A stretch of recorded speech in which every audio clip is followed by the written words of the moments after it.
तो मैं जैसे चित्त की वृत्तियों का मैं थोड़ी-सी फिर से पुनरावृत्ति कर रहा था। तो इसमें 2 तरह की वृत्तियाँ चित्त की प्रमुख हैं, जो ज्ञानात्मक वृत्तियाँ हैं, जो हम ज्ञानेंद्रियों से प्राप्त करते हैं, जो ज्ञानेंद्रियों का व्यापार है, और एक है क्रियात्मक, जो कर्मेंद्रियों का व्यापार है। तो जो हमारा मन या चित्त होता है, जो भी ज्ञान प्राप्त करता है उन ज्ञानेंद्रियों से, तो वो ज्ञानात्मक होती है, और प्रमुखता हमने देखा है कि चित्त की जो ज़्यादातर व्यापार है, वृत्तियाँ हैं, ज़्यादातर वो ज्ञानात्मक है, क्योंकि हम जब कर्म भी कुछ कर रहे होते हैं कर्मेंद्रियों से, उसका भी हमें ज्ञान होता रहता है। तो उसके ज्ञान से भी हमारी जो चित्त में संस्कार पड़ते रहते हैं। तो ये चित्त की वृत्तियाँ हैं, और ये चित्त एक जड़ है, ये हम सब जानते हैं। तो इसमें तो चित्त भी त्रिगुणात्मक है। तो जो भी इसमें जो व्यापार होता है, तो उनका जो स्वरूप होता है त्रिगुणात्मक होता है। तो सत्व, रज और तम के हिसाब से होता है। तो जो सात्विक सात्विक वृत्तियाँ होती हैं वो सुखदायक होती हैं, जो राजसिक होती है वो दुखदायक होती है, तामसिक हमारे अज्ञानता को उजागर करती है। तो इस तरह से हमने इस चीज को हम जानते हैं। तो हमारी जो हमेशा जो चित्त की वृत्तियां हैं, मुख्यतः ज्यादातर सामान्यतः ज्ञानात्मक होती हैं, और हम उसी वृत्तियों के बारे में ही सारे शास्त्रों में, और जो भी हम विचारों को प्रकट करते हैं, वो उसी वृत्तियों के बारे में ही हम अ, अ, सामान्यतः बात किया करते हैं। तो इस तरह से हमने देखा, तो ये हमारे जो सुख दुख और मोह का कारण बनती हैं चित्त की वृत्तियां। तो अब सबसे बड़ा जो, अब मैं अपने मुख्य विषय पर आता हूँ, जो मैंने आज का चुना हुआ है। तो क्या इन वृत्तियों को, जिनसे हमें ज्ञान प्राप्त होता रहता है, ज्ञानात्मक है, हमें रोकना चाहिए या नहीं रोकना चाहिए? अगर रोकना चाहिए तो क्यों रोकना चाहिए, और कब रोकना चाहिए? तो क्योंकि हम हमेशा ये सुनते आए, हम योग दर्शन के बहुत प्रभावी हमारे ऊपर है, और हम बहुत से स्वामियों और ऋषियों के प्रवचन सुनते रहते हैं, जिसमें योग दर्शन का जो प्रमुख सूत्र है, और ये दूसरा सूक्ति है, तो जिसमें हम हमेशा इसे के बारे में सुनते हैं, योगस्य चित्ती निरोधा। इसका मतलब है कि हमें चित्त की वृत्तियों को, चित्त वृत्ति को रोकना है।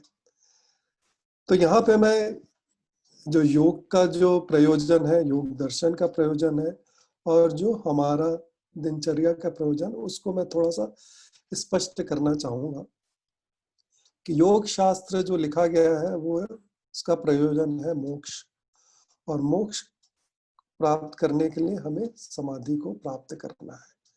और यही इस सूक्त में बताया गया है कि जब तक हम इन सारी चित्त की वृत्तियों को रोक नहीं लेते या निरोध नहीं कर लेते, तब तक हमें समाधि प्राप्त नहीं हो सकती।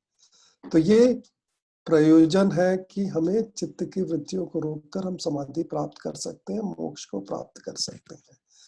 तो जो योगस्य चित्त वृत्ति निरोधा का जो मूलतः जो प्रयोजन, उस रिजल्ट को, उस फल को प्राप्त करने के लिए है। लेकिन अगर हम इस सूक्त को अपने, और ये कब हम अचीव कर पाते हैं, जब हम समाधि प्राप्त करते हैं। तो 2 तरह के काल होते हैं जो वैदिक विचारधारा में हमें बताए गए हैं।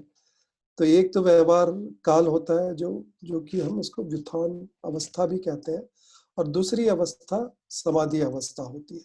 समाधि अवस्था में भी 2 समाधियों की अवस्थाएं हैं, एक संप्रज्ञात और एक असंप्रज्ञात। तो असंप्रज्ञात समाधि में जाके हमारा चित्त वृत्ति निरोधा होता है, वो स्थिति तब हम प्राप्त करते हैं। तो जब योग दर्शन उस चीज को कहता है, तो वो उस अवस्था की बात कर रहा है कि अगर हमने अपनी सारी चित्त की वृत्तियों को रोक लिया, तब हमें वो अवस्था प्राप्त होगी, जिसे असंप्रज्ञात समाधि कहा जाता है। लेकिन हमारे लिए वो प्राप्त करना कितना जरूरी है, और क्या हम प्राप्त कर सकते हैं, क्या वो हमारा प्रयोजन है, तो उसका पूरा विधि विधान योग दर्शन में दिया हुआ है। अब मैं इसी विषय, तो ये समझना बहुत जरूरी है कि योग दर्शन में जो उस सूक्त का जो प्रयोजन है वो उस समाधि अवस्था को प्राप्त करना है। उस अवस्था में हमें सारी चित्त की वृत्तियों को दो तरह से हम समझ सकते हैं। जब हम सारी चित्त की वृत्तियों को रोक लेंगे तो वो अवस्था प्राप्त होगी, या जो वो अवस्था प्राप्त होगी तो हमारी ये चित्त की वृत्तियां सारी रुक जाएंगी। तो लेकिन हमारा बहुत सारा समय, इसका ये मतलब है कि हम शायद चित्त की वृत्तियों को हमेशा रोके, तो ऐसा बिल्कुल प्रयोजन नहीं है। क्योंकि चित्त की वृत्तियां जो मैंने आपको बताई ज्ञानात्मक वृत्तियां हैं, इन्हें तो हम हमेशा इस्तेमाल और उपयोग करते ही रहते हैं। हमारे व्यवहार काल में तो ये हर पल हमारे लिए सहायक है। और इसी चीज को हम थोड़ा सा और जानना चाहेंगे, और उसके लिए मैं एक उदाहरण स्वरूप अगर हमारी दिनचर्या को ही अगर हम समझे, तो उस समय हम कैसे इन चित्त की वृत्तियों का उपयोग करते हैं, हम उसको थोड़ा थोड़ा समझ पाएंगे। और चित्त की वृत्तियों को योग दर्शन ने और शास्त्रों ने 5 तरह से 5 कैटेगरी में भी बांटा हुआ है, जिसको हमने कई बार सुना है और समझा है। उसमें से प्रथम है प्रमाण वृत्ति, फिर है विपर्यय, फिर है विकल्प, फिर है निद्रा, फिर है आपकी स्मृति वृत्ति। तो इस तरह से 5 वृत्तियों के इसमें बांटा गया है। तो अगर हम अपने दिनचर्या को देखें, जब हम सुबह उठते हैं तो शायद हम अलार्म से उठते हैं, तो वो एक प्रमाण वृत्ति के हिसाब से कि हमने अलार्म को सुना और हमारा शरीर को एक अलर्ट हुआ, और उस इंद्रियों के उससे हम उठ गए। और कई बार हम ये स्मृति वृत्ति का भी प्रयोग करते हैं कि हमारी वो संस्कार हमारे स्मृति में इतने दृढ़ हो चुके हैं कि हमें अलार्म की भी जरूरत नहीं होती है। अपने आप ही बॉडी क्लॉक ऐसी सेट हो गई है कि उसमें स्मृति इतनी स्ट्रांग हो गई है कि 5 या 6 बजे अपने आप ही हम उठ जाते हैं। तो ये आप देखेंगे हम कौन सी वृत्तियों का कब प्रयोग करते हैं। तो इस तरह से जब हम फिर सुबह उठते हैं, फिर अगर कई लोग सीधा ब्रश करते हैं, तो वो भी हमारी स्मृति वृत्ति है कि हमारी स्मृति में, दिनचर्या की स्मृति में ये बना हुआ है कि सबसे उठते ही पहले हमें मुंह धोना है या हमें ब्रश करना है। और उसका फिर हम उसको प्रमाण वृत्ति की तरह से यूज करते हैं कि हम पहले देखते हैं ब्रश किधर है, उस ब्रश को उठाते हैं, फील करते हैं, पेस्ट लगाते हैं, फिर उसको करते हैं। तो वो कर्म हमारी क्रियात्मक वृत्ति भी चालू हो जाती है, लेकिन उससे भी हमें ज्ञान होता रहता है कि हाँ ब्रश हो गया है, पूरा हो गया है, अच्छे से हो गया है। तो इस तरह से हम देखेंगे कि हमारी सारी दिनचर्या में हम कैसे चित्त की अलग अलग वृत्तियों को उपयोग में लाते हैं। तो ये सामान्यतः हम देखेंगे कि यस, जो हमारी प्रमाण वृत्ति है, स्मृति वृत्ति है, हम निरंतर उनको यूज करते रहते हैं, इस्तेमाल करते रहते हैं। ऐसे फिर से हम सुबह उठते हैं, फिर हम नहाने का करते हैं, तो उसमें भी हमारा प्रमाण वृत्ति, फिर स्मृति, क्योंकि वो दिनचर्या हमारे अंदर एक हमने बनाई हुई है जो हमारी स्मृति में है, उसके हिसाब से हम अपने दिन को चलाते रहते हैं। फिर हमने प्लान बनाया हुआ है कि हम 10 बजे बैठ के ऑफिस का काम करेंगे। आजकल जैसे हम सब सारे लोग वर्क फ्रॉम होम कर रहे हैं, तो टेबल में बैठ के या अपना सेटअप करते हैं, प्रमाण वृत्ति सारी चीजों को चेक करते हैं कि नहीं है, और फिर वहां पे अपने स्मृति वृत्ति के हिसाब से जो हमने दिनचर्या बनाई है हमारे स्मृति में, उसके हिसाब से अपना कार्य चालू करते हैं। अब यहाँ भी तो आप ये देखेंगे कि मुख्यतः हम जहाँ तक प्रमाण वृत्तियों और स्मृति वृत्तियों का तो हम बहुत ही उपयोग करते रहते हैं। और इसी तरह बीच बीच में विकल्प वृत्तियां भी हम यूज करते रहते हैं, कि जिसमें वस्तु का शब्द ज्ञान के आधार पर हम बहुत सारी चीजों को जाना करते हैं और उनका उपयोग करते रहते हैं। तो इस तरह से मैं एक बताना चाह रहा हूँ कि किस तरह से हमारे जो दिनचर्या में हम किस तरह से इन सारी वृत्तियों को उपयोग में लाते रहते हैं। तो क्या ये सारी की सारी वृत्तियां हमें हमेशा चाहिए, या कभी कभी चाहिए, या कब चाहिए? कौन सी वृत्ति कब चाहिए, ये क्या हमें ज्ञान रहता है, या हम इतना अवलोकन या अपना इतना हम देख पाते हैं, वो शायद हम नहीं कर पाते। तो इसीलिए मैं आज के विषय में उसको ही थोड़ा समझाना चाहूंगा कि अगर हमारा जो भी प्रयोजन है, अगर हम कोई कार्य कर रहे हैं और उस कार्य में अगर हम दो तरह से है कि अगर हमने कोई कार्य का कोई प्रयोजन नहीं बनाया है, तो हमें प्रमाण वृत्ति के हिसाब से जो भी हम देख रहे हैं, सुन रहे हैं, हमको इतने सारे विषय हमारा चित्त प्रकट करते जा रहा है प्रमाण वृत्ति की तरह से, प्रमाण वृत्ति की उस ज्ञान से। और जो वृत्तियां होती है वो 3 तरह से हमारे आत्मा को प्रकट की जाती हैं। वो एक विचार के रूप में, एक हम अनुभूति के रूप में और एक ज्ञान के रूप में। तो ये जो 3 तरह से हमारी आत्मा को हमेशा ज्ञान मिलता रहता है, ये ज्ञानात्मक वृत्तियां हमारी आत्मा को पहुंचती रहती हैं। तो अगर हमारा बाह्य रूप है, क्योंकि इंद्रियां ये सारी की सारी आपने भी सुना होगा बाह्य रूपी है, तो हम जब जागृत अवस्था में रहते हैं, हमारी सारी इंद्रियां जागृत अवस्था में है, तो वो जो बाहर के जितने भी विषय है वो प्रकट करती रहती है। जो हम देखते हैं, जो हम सुनते हैं, जो हम सूंघते हैं, जो हम टेस्ट करते हैं, जो हम फील करते हैं, वो सारी की सारी चीजें हमें प्रकट होती रहती है, हमारे चित्त में जाती रहती है और वो हम प्रकट करते रहते हैं आत्मा को, हमारी जो चित्त है। तो यही जो व्यापार है, मतलब इंद्रियों से लेके जो आत्मा तक जो पहुंचता है ज्ञान, उस पूरा का पूरा व्यापार है, काम है चित्त का, वो निरंतर चलता रहता है। अब अगर हमारे कोई प्रयोजन नहीं, कोई कार्य नहीं है, तो हम जस्ट बैठ के देख रहे हैं, सुन रहे हैं, तो वो ज्ञान हमको मिलता जा रहा है, मिलता जा रहा है। और जो जो ज्ञान हमको मिलता जा रहा है उसके हमारे ऊपर संस्कार पड़ते जा रहे हैं। क्योंकि जैसे मैंने पहले भी बताया, जो भी हम देखते हैं, सुनते सूंघते हैं, जो भी कुछ करते हैं, उसका जो ज्ञान होता है, जो वृत्ति है, वो स्टोर होती रहती है, वो संस्कार रूप में हमारे चित्त में स्टोर होती है और वही स्मृति वृत्ति के रूप में उभरती रहती है। तो हमारे अंदर बहुत सारा ज्ञान पहले से ही हमारे अंदर है, तो जो भी हम देखते हैं उसको हम स्मृति के साथ भी जोड़ते चले जाते हैं और उसके हिसाब से अपने ज्ञान को परिष्कृत करते हैं या निकृष्ट करते हैं। हमारे ऊपर है कि हो सकता है हम और उस ज्ञान को शुद्ध करते जाए या हम उस ज्ञान को अशुद्ध भी करते जाए। हम किस तरह की वृत्ति हमारे लिए उभरती है, उसके हिसाब से वो ज्ञान का भी स्तर बढ़ता या घटता जाता है। अगर हम अच्छे सत्संग कर रहे हैं, हम अच्छी ज्ञान को प्राप्त कर रहे हैं, तो सही यथार्थ ज्ञान को प्राप्त कर रहे हैं, तो हमारा ज्ञान शुद्ध होता चला जाता है। तो इसका ये मतलब है कि अगर हमने कोई कार्य का हमारा कोई प्रयोजन नहीं है, तो हमें ज्ञान तो मिलता ही रहेगा और वो उसी तरह हमारा संस्कार बनता रहेगा। लेकिन अगर हमारा प्रयोजन है, हमने कार्य बनाया है, हमने दिनचर्या बनाई है, अब हमें उन वृत्तियों को, जो भी हमारी 5 तरह की वृत्तियां हैं, उनको उस तरह से उपयोग में लाना है। तो अगर हमने कार्य बनाया है कि हमें अभी ऑफिस का काम करना है, एक मीटिंग करनी है, रिव्यू मीटिंग करनी है, तो हमने अब विषय निर्धारित कर लिया है।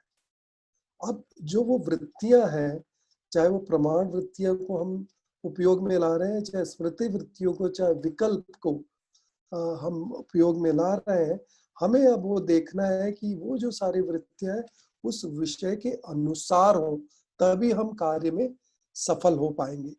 क्योंकि बहुत सारे कार्य हम इसलिए असफल हो जाते हैं क्योंकि हम उस विषय को डिस्कस ना करके, उस विषय पे ध्यान ना करके हम बहुत सारे और विषयों में उलझ जाते हैं और हमारा वो कार्य नहीं संपन्न हो पाता। तो जब जब जो जो वृत्तियां, तो एक तो ये है कि हम क्यों रोके वृत्तियों को, तो एक साथ सारी वृत्तियों को नहीं रोकना है। तो हमें इस चीज को समझना है, कौन सी वृत्ति हमारे किस कार्य के लिए उपयोगी है, उस वृत्ति को उभारना है, उस वृत्ति का उपयोग लाना है। और उस वृत्ति का भी जब उपयोग ला रहे हैं, जो भी हम विषय है या जो कार्य कर रहे हैं उसके अनुसार उसकी वृत्तियों को उभारना है, तभी वो हमारे कार्य में, हमारे प्रयोजन में सहायक होंगी। नहीं तो वो सारी की जो भी हम, अगर उसके अलावा कुछ भी वृत्ति हमारे अंदर उठ रही है, वो हमारे कार्य में बाधक है।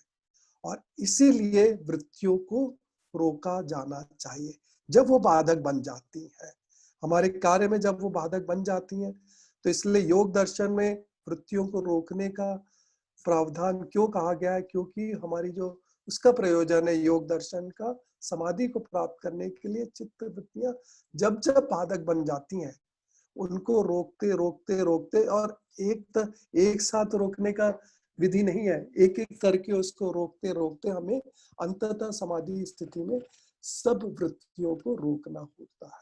तभी हम वो लक्ष्य को, योग दर्शन के समाधि के लक्ष्य को प्राप्त कर सकते हैं।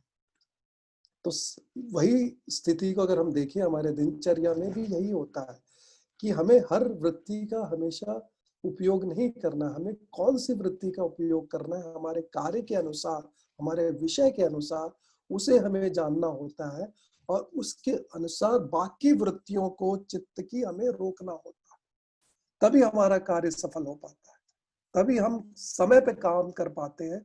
नहीं तो अगर हमने कोई प्लान किया है किसी काम को आधा घंटे में करने का, लेकिन हम विषय अनुसार वृत्तियों को नहीं उठा रहे और सही वृत्तियों को उपयोग में नहीं ला रहे, तो वही कार्य हमारा आधा 1 घंटे, 2 घंटे तक भी नहीं हो पाता। तो इसलिए ये चीज़ समझना बहुत ज़रूरी है कि हमें क्यों रोकना है? हमें वृत्तियों को रोकना है, उन वृत्तियों को रोकना है जो हमारे कार्य में सहायक नहीं है, जो हमारे कार्य में बाधक है, हमारे लक्ष्य में, हमारे प्रयोजन में जो बाधक है, उन वृत्तियों को रोकना है। उन वृत्तियों को इस्तेमाल करना है, प्रयोग करना है जो हमारे कार्य में सहायक है। लेकिन उनको भी कैसे उपयोग करना है, जो हमारे विषय अनुसार हो। क्योंकि हम स्मृति वृत्ति से तो बहुत सारी चीजें करते हैं, लेकिन अगर हम किसी विषय पे, जैसे हम ऑफिस का कोई काम कर रहे हैं बैठ के और उसमें हमें कुछ बिजनेस के बारे में या कुछ टारगेट के बारे में प्लान करना है, तो हम उसी विषय के बारे में अपने विचार उठाएं, अपने ज्ञान को लाएं या उस ज्ञान को बढ़ाएं और उसी की अनुभूति को हम महसूस करें, तो हम उस कार्य को बहुत जल्दी अचीव कर पाएंगे। लेकिन क्या होता है, कई बार हमारे बहुत डिस्ट्रैक्शन होते हैं कि हम जहाँ भी बैठते हैं तो हमें कुछ और चीजें दिख जाती हैं, या स्मृति में, संस्कार में कुछ और भी बहुत स्ट्रॉन्ग संस्कार है जो वो उभर आते हैं और हमारा विषय से हम हट जाते हैं और विषय से हट के हम दूसरे विषय की तरफ चले जाते हैं, तो हमारा जो वो काम है वो नहीं पूरा हो पाता।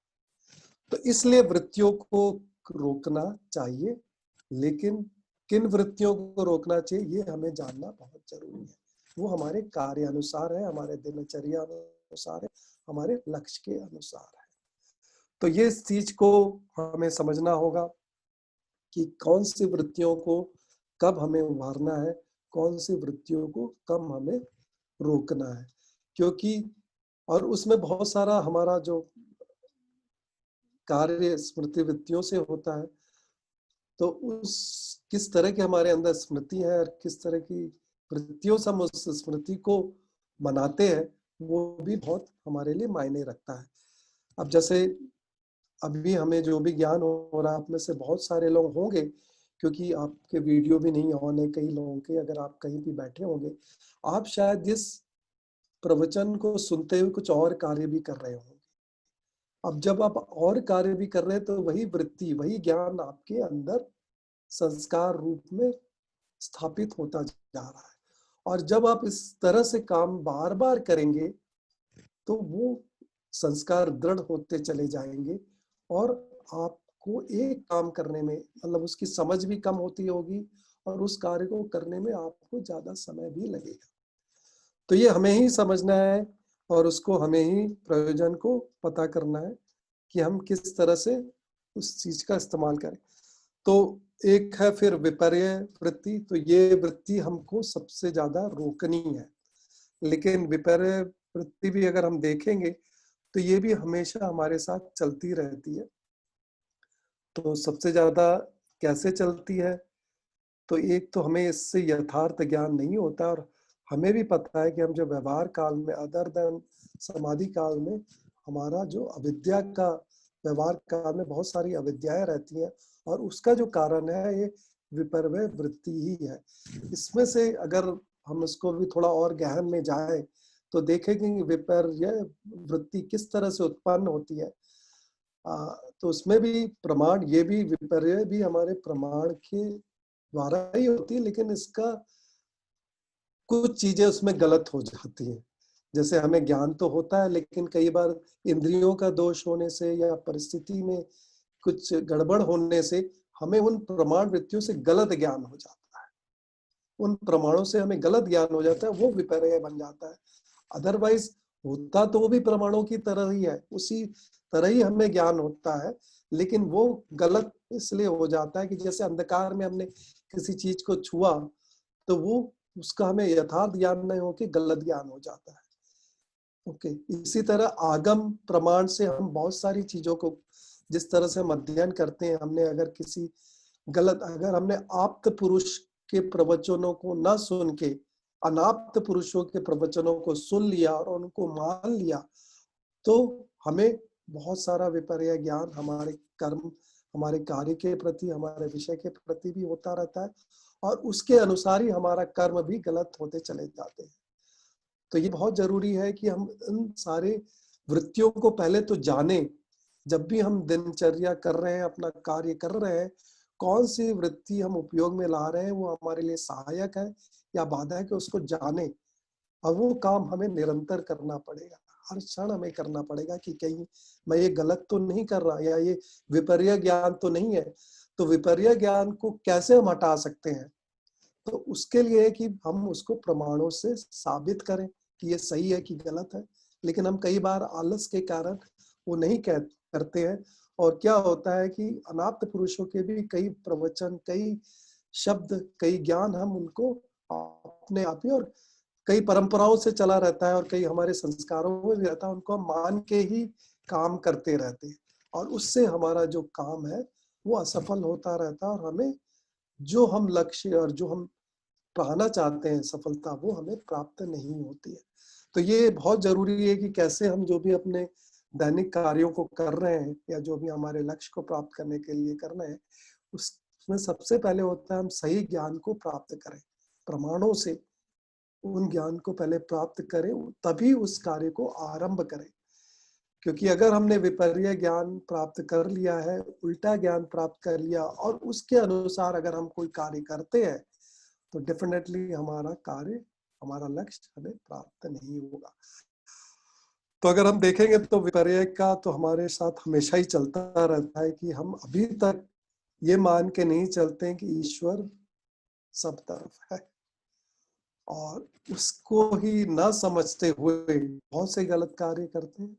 हमें लगता है कि हम रूम में अकेले हैं, तो कुछ कर ले तो क्या होगा, कौन देख रहा है, और हम इस चीज को नहीं मानते कि ईश्वर देख रहा है, ईश्वर हर जगह है।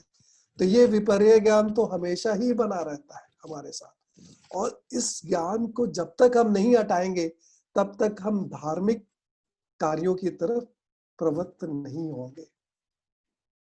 तो पहला ज्ञान, विपर्य ज्ञान, जो हमारे लिए बहुत ही हमेशा बना रहता है, कि हम ये नहीं मानते हैं, ये नहीं जानते कि ईश्वर हर तरफ है, सर्वव्यापक है।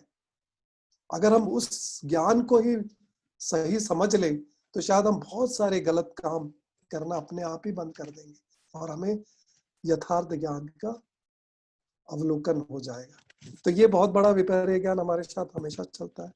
दूसरा एक विपर्य, बहुत ही उल्टा ज्ञान जो हमारे साथ हमेशा चलता है, कि हम जो भी काम कर रहे हैं, हमें लगता है हमारी आत्मा, हम मतलब हम उसको भी अलग अलग नहीं देख पाते हैं, तो हम जो भी करते हैं अपने शरीर के लिए करने लग जाते हैं, और उसमें इतना राग हो जाता है कि हर काम अपने शरीर और अपने लिए करने इतने सेल्फिश हो जाते हैं, क्योंकि हम उसको देख नहीं पाते हैं। तो वो ज्ञान न होने के कारण भी बहुत सारे कार्य हमारे गलत होते रहते हैं, और उनसे हमारे विपर्य के संस्कार भी दृढ़ होते रहते हैं। तो इसका क्या मतलब है? इसका ये मतलब है कि जब भी हम कोई भी कार्य कर रहे हैं, हमें बहुत जागरूक होना है। इस तरह से जागरूक होना है कि जो भी ज्ञान, जो भी वृत्तियां चित्त हमें उठा रहा है या दे रहा है, उसका हमें परीक्षण करना है कि ये विपर्य है या प्रमाण है, ये सही है या गलत है। जब तक हम इनका, और उसका परीक्षण हमें कैसे करना है, बहुत सारा विधान हमने शास्त्रों में दिया हुआ है, तो वो हमारे लिए बाधा बनते जाते हैं। इसलिए हमें चित्त की वृत्तियों को, कुछ वृत्तियों को जो हमारे कार्य के अनुसार सहायक नहीं है, रोकना होता है व्यवहार काल में भी। दूसरा रीजन क्या होता है, क्यों हमें वृत्तियों को रोकना होता है जो हमारे लिए सहायक नहीं है? क्योंकि हमें कोई भी कार्य करने के पहले जो भी हमें ज्ञान होता है, उस ज्ञान के आधार पर निर्णय लेना होता है, और निर्णय हम तभी ले सकते हैं जब हमारा मन स्थिर हो, हमारा चित्त स्थिर हो। तो अगर हमारा स्थिरता नहीं है हमारे मन में, बहुत सारी वृत्तियां एक साथ चल रही हैं तो हमारा मन स्थिर नहीं होता। राजसिक राजस में अगर रजोगुण बहुत प्रधान है हमारी इन सारी वृत्तियों में, क्योंकि हर वृत्तियां भी 3 तरह के से होती हैं। प्रमाण वृत्ति भी, सात्विक भी, राजसिक भी और तामसिक भी होती, हर तरह की वृत्तियों को, और उसी को हमने क्लिष्ट और अक्लिष्ट रूप में भी जाना है। तो पिछले प्रवचन में मैंने उस चीज को भी बताया था कि जो हर वृत्तियां हैं उसमें भी क्लिष्ट और अक्लिष्ट स्वरूप होता है। तो हमें क्या करना है, उस वृत्ति को जो हमारे लिए सहायक है उस वृत्ति को तो पहले जानना है, और उस वृत्ति में भी क्लिष्ट रूप को हटाना है, उसको भी जानना है और उसको हटाना है, और अक्लिष्ट रूप को जानना है और उसको अपनाना है। तो हमारा कार्य सुगम होता चला जाएगा, हमारा कार्य सफल होता चला जाएगा। तो इसलिए वृत्तियों को रोकना है। क्यों रोकना है, शायद मैं भी इस चीज को भी आपको बता पा रहा हूं। और कब रोकना है, जब हमें ये पता चले कि ये हमारे लिए, हमारे कार्य के लिए बाधक बन रहे हैं, तो उन वृत्तियों को हमें रोकना है। तो वृत्तियों का जो निरोध का मतलब, और उसको शास्त्रीय रूप से हम समझे तो क्या होता है, तो क्योंकि जो भी हमारे वृत्तियां होती हैं अगर वो क्लिष्ट होती हैं तो वो हमारे अंदर एक आसक्ति पैदा करती है। जो भी हम कर्म करते हैं, जो भी हम ज्ञान प्राप्त करते हैं, उसमें आसक्ति होती है।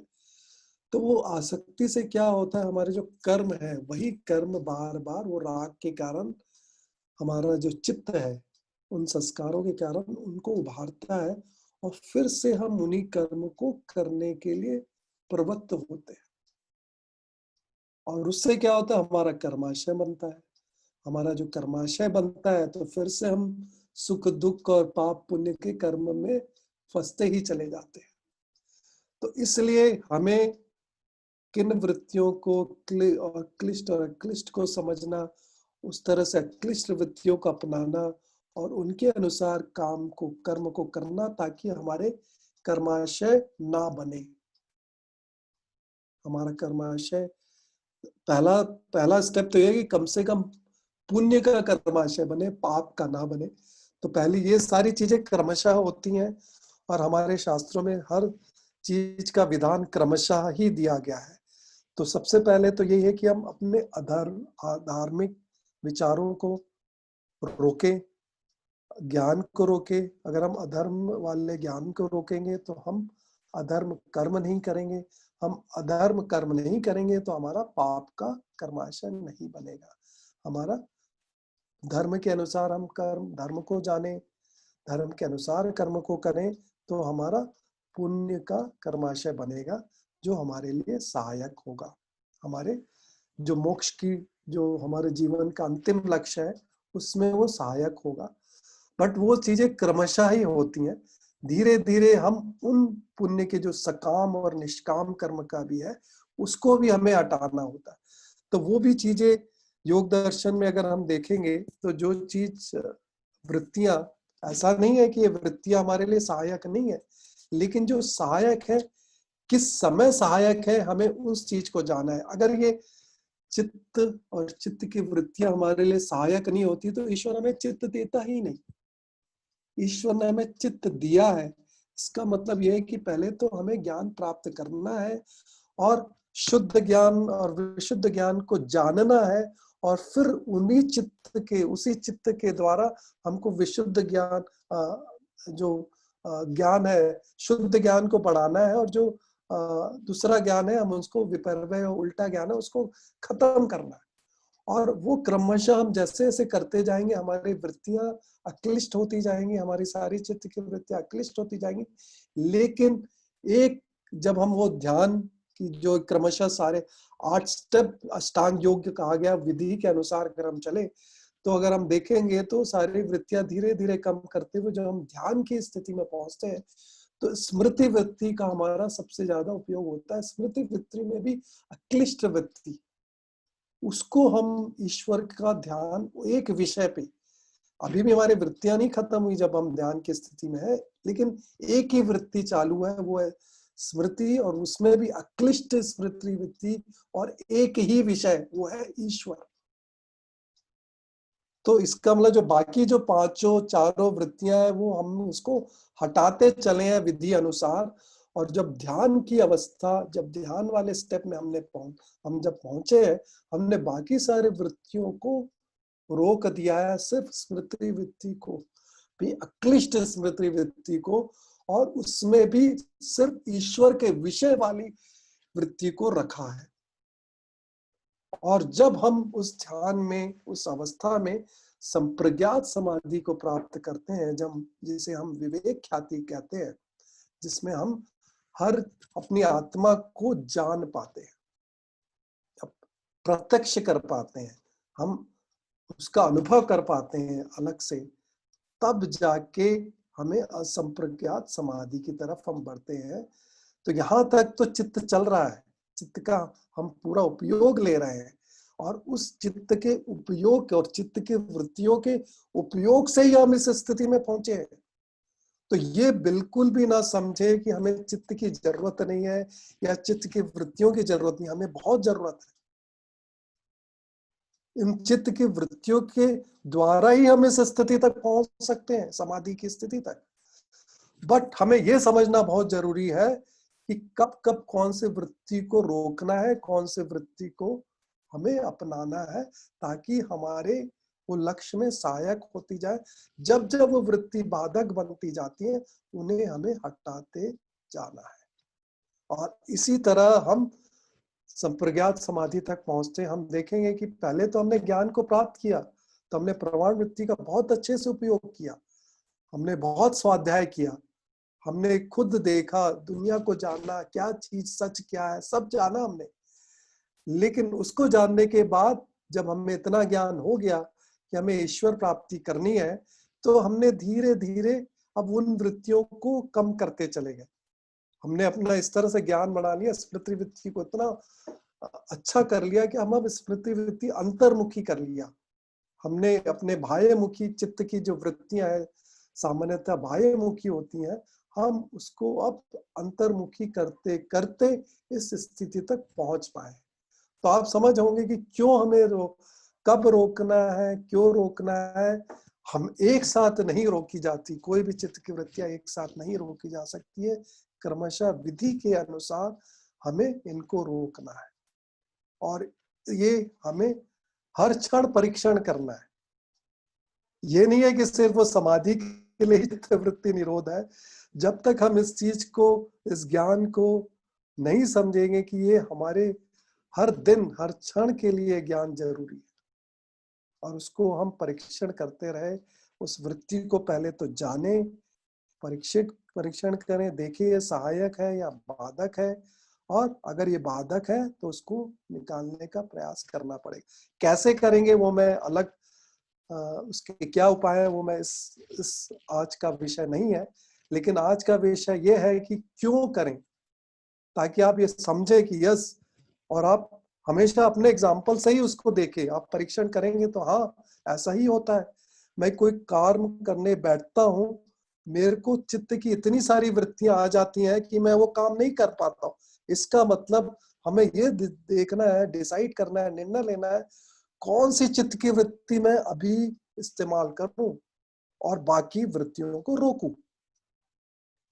तो उस तरह से मैं उस वृत्ति को अच्छे से उपयोग करूंगा और बाकी वृत्तियों को रोकूंगा, और उस वृत्ति में भी विषय के अनुसार वृत्तियां उठाऊंगा, ज्ञान उठाऊंगा। क्योंकि हमने स्मृति वृत्ति में भी इतना सारा ज्ञान है, लेकिन वो हमारे काम के लिए, अभी के जो कर्म के प्रयोजन, आज के कार्य के प्रयोजन के लिए उपयोगी नहीं है।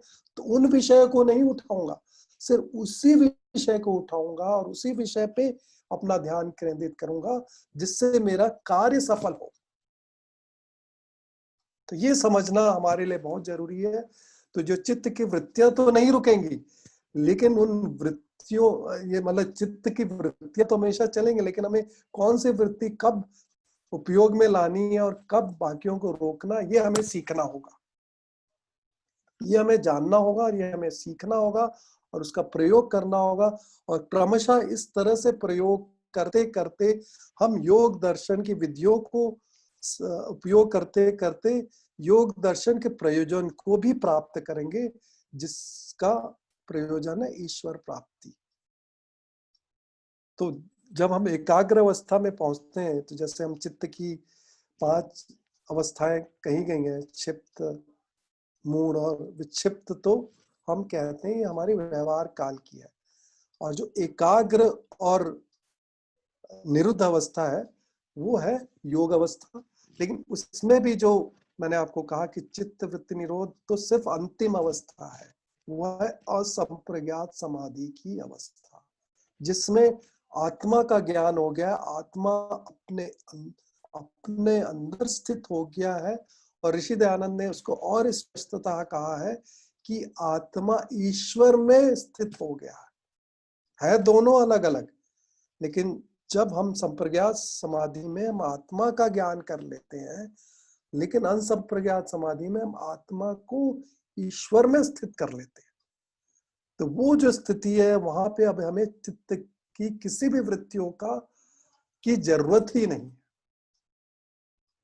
वहां पे अपने आप ही रुक जाती है। और हमें वो स्थिति प्राप्त होने पे, मतलब हमें प्रयत्न करना होता है चित्त को वहां तक रोकने का।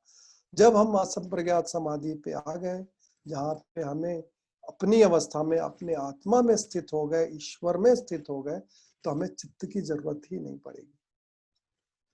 तो इस तरह से हम देखेंगे कि ये सारी चीजें क्रमशः होती हैं। हमें ये ज्ञान, हमारा ये चित्त की वृत्ति का ज्ञान बहुत जरूरी है। हमें किस तरह से उसको इस्तेमाल करना, ये जानना हमें अत्यधिक आवश्यक है। और जब तक हम इस चीज को अपने दैनिक कार्यों में, दैनिक दिनचर्या में इस ज्ञान को इस्तेमाल नहीं करेंगे, उपयोग नहीं करेंगे, हम इसकी महत्ता को भी नहीं समझ पाएंगे। हम हमेशा ये सोचते रहेंगे चित्त वृत्ति निरोध तो योग दर्शन का विषय है, वो तो समाधि को प्राप्त करने का, मेरे लिए तो कोई इसका उपयोग नहीं है। अगर हम इस तरह से सोचेंगे तो शायद हम कभी प्रयत्न ही नहीं कर पाएंगे। तो योग दर्शन भी ये नहीं कहता है कि सीधा उस स्थिति को प्राप्त करें। योग दर्शन भी स्टेप बाय स्टेप बताता है कि कैसे उस स्थिति तक पहुंचे, एक एक वृत्तियों को पहचाने, रोके, कौन सी सहायक है, कौन सी बाधक है, और जो जो बाधक है उस वृत्तियों को निकालते, रोकते जाए, निरोध करते जाए, ताकि उसमें आसक्ति ना रहे, वो दोबारा प्रवृत्त ना करें हमें और काम करने के लिए। तो वो हम ज्ञान के तरह संस्कार के रूप में हमें उनको उस तरह से जान जान कर हटाना पड़ता है, ना कि कुछ हम कोई बैरियर लगा के इनको नहीं हटा सकते। इनको हमें जान कर ही हम उनको हटा सकते। जब तक उनको अच्छे से नहीं जानेंगे, तब तक हम उनको हटा भी नहीं पाए। तो वो विषय मैं अलग से लूंगा कि हम कैसे इन वृत्तियों को हटाएं, क्या उनके उपाय है। योग दर्शन में पूरे उपाय भरे पड़े हुए हैं, किस तरह से हम उन वृत्तियों को रोके। लेकिन आज का विषय मैं ये कहना चाहूंगा कि चित्त की वृत्तियों को रोकना है, लेकिन कब रोकना है और क्यों रोकना है, ये हमें जानना बहुत जरूरी है, हमारे दिनचर्या के लिए, हमारे दैनिक कार्य के लिए भी, और हमारे लक्ष्य के लिए भी। और अगर हमारा लक्ष्य नहीं है तो वो और भी मुश्किल हो जाता है इन चीजों को समझना। तो इसलिए मैंने शायद बहुत बार बताया भी है, वैदिक शास्त्रों में और वेदों में बहुत स्पष्ट रूप से कहा गया है कि लक्ष्य बनाए। और वो अभी का लक्ष्य छोटा लक्ष्य हो सकता है, हमारा अंतिम लक्ष्य तो मोक्ष है, लेकिन बिना लक्ष्य के मनुष्य मनुष्य नहीं है। तो हमें लक्ष्य होना बहुत जरूरी है, जिस काल में भी है, चाहे वो हम गृहस्थ आश्रम में है, चाहे ब्रह्मचर्य में है, हर अवस्था में हमारे पास कोई लक्ष्य होना बहुत जरूरी है। तभी हम इन वृत्तियों का उपयोग भी ला पाएंगे, क्योंकि हमें जो लक्ष्य प्राप्त करना, उसी हिसाब से हम अपनी वृत्तियों को उत्पन्न करेंगे, उसी हिसाब से हम संस्कार को बनाएंगे, और फिर वही संस्कार हमारी वृत्तियों को उत्पन्न करेंगे, फिर से वो संस्कार दृढ़ होंगे। तो ये तो चक्कर कंटिन्यूअसली चलता रहेगा। ये जब टूटेगा जब हम समाधि अवस्था तक पहुंचेंगे, योग दर्शन की बताई हुई विधि के अनुसार। तो ये मेरा विषय था कि किस तरह से हम इस चीज को दैनिक और अपने दैनिक कार्यों में और दिनचर्या में कैसे उस चीज को हम जाने, और कैसे हम उसको उपयोग करें हर पल हर क्षण, ये समझाना मेरा उद्देश्य था। कि हम ये कह के ना रहें कि ये तो मेरा विषय नहीं है, तो योग दर्शन का विषय है तो मैं इसको नहीं समझूं। लेकिन अगर आप देखें तो योग दर्शन यही कह रहा है, हम छोटे छोटे लक्ष्य को प्राप्त करते करते चित्त का वृत्तियों को जान जान कर कौन सी बाधक है, सहायक है, उनको जाने, छोड़ते जाएं और अंत में निरुद्ध अवस्था, समाधि अवस्था प्राप्त करें, जो हमारा मोक्ष को प्राप्त करने का लक्ष्य है, उसको हम प्राप्त करें, अचीव करें। तो इस तरह से मैंने अपना संक्षिप्त रूप में जो भी मुझे स्वाध्याय के रूप में मैं जितना जान पाया, तो ये नहीं कहूँगा कि यही अंतिम ज्ञान है। आप लोग भी इस विषय को और अध्ययन करें और इसको और सूक्ष्मता से समझें, क्योंकि ये बहुत सूक्ष्म विषय है। जितना भी आप इसके अंदर जाते जाएंगे और इसको अपना उपयोग में लाते रहेंगे, इसका इंटरेस्ट बहुत बढ़ता जाता है और आपको इसका रिजल्ट और इसका परिणाम आपको दिखता चला जाएगा आपके व्यवहार में, आपके जीवन में, आपकी मन की स्थिरता में, आपके मन की शांति में और आपके सुख में वृद्धि होती रहेगी, और यही हमारे जीवन का लक्ष्य है। तो इन्हीं वचनों से मेरे ख्याल से मैंने काफी समय ले लिया है, तो मैं अपने इस प्रवचन को समाप्त करना चाहूँगा और उम्मीद रखता हूँ आप सबको काफी कुछ तो ज्ञान मैं दे पाया कि जिससे आप और स्वाध्याय करें, उस विषय को और अच्छे से समझें और उसको उपयोग में लाएं दैनिक कार्यों में।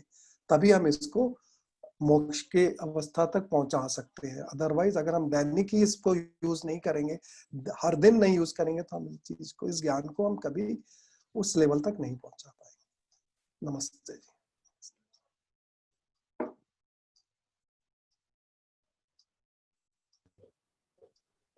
हेलो। हाँ जी, ओ नमस्ते जी। हाँ, नमस्ते आशीष जी, कैसे आप?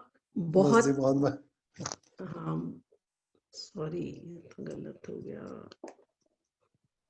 यस, बहुत अच्छी तरह समझाया कि वृत्तियों को कैसे, कब और क्यों रोकना चाहिए। तो नटशेल में जो हम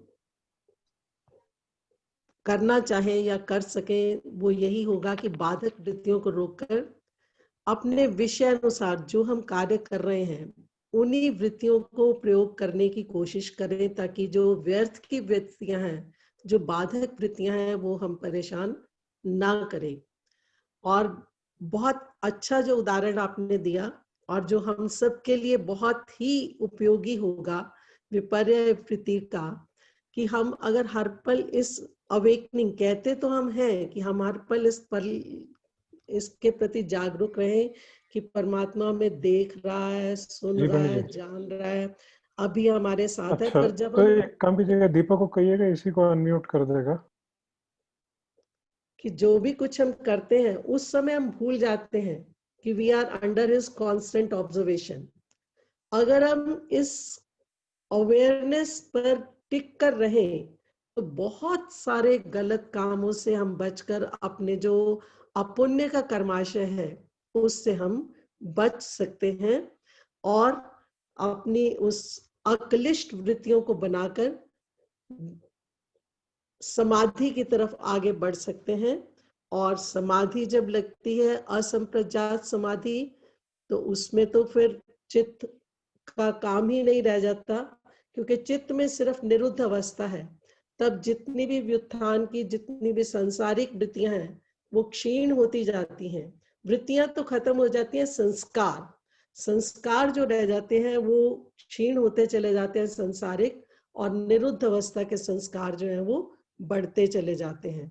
तो जब हमें ये सब कुछ पता होगा, हम उसके अनुसार ही कार्य करेंगे और इस तरह से गलत कामों से और क्लिष्ट वृत्तियों से अपने आप को बचाकर जीवन को सुखमय, शांतिमय और आनंदमय बना सकते हैं। इन्हीं विचारों के साथ आपका पुनः धन्यवाद करती हूँ आशीष जी। अब राष्ट्रीय गान के